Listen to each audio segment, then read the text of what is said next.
Chicago is not unique. We're under the same kinds of attacks that you are all under. So what's one of them now for us? School closings.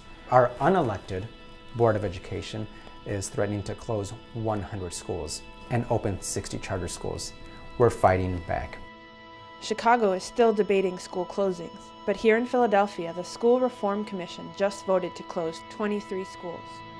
And the upcoming teachers' contract could mean even more cuts for Philadelphia students.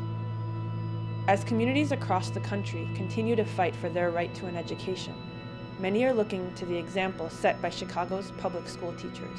That's why Teacher Action Group and Labor Working Group invited members of the Chicago Teachers Union to come share their experiences and lessons in Philadelphia. We feel that with a huge amount of work, anybody can do what we did. They were able to bring into question the plan for how our schools are set up around standardized testing, around the kind of discipline which leads students to the school-to-prison pipeline, around the constriction on curriculum, the extension of the day without any more resources, the laying off of vital school staff. Last fall, the Chicago Teachers Union led a successful 7-day strike that garnered widespread public support. At the heart of their success was CORE, a small group of teachers that led a push to connect their issues with the community's issues. Our fight was not just a fight for teachers and working conditions, it was a fight for quality public education for all children. CORE is a caucus within the Chicago Teachers Union. CORE, C-O-R-E, the caucus of rank and file educators. And it was founded by people who believed that the schools are not our schools as teachers. They're our schools as teachers, parents, students, and community members together.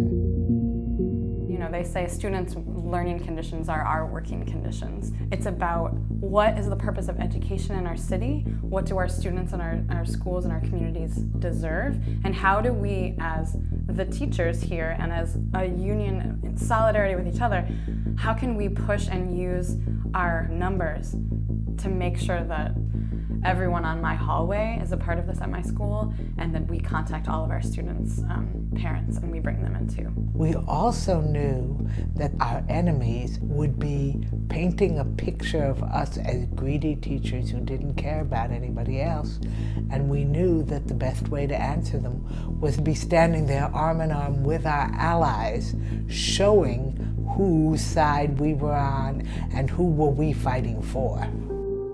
I know for me, if you had asked me a couple years ago if I'd be willing to go on strike, I would have said, probably not. It kind of scared me. The biggest lesson is everyone can make a difference. Everyone can contribute.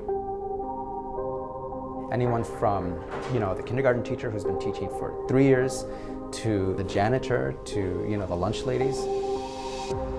Because this is something that involves all working people.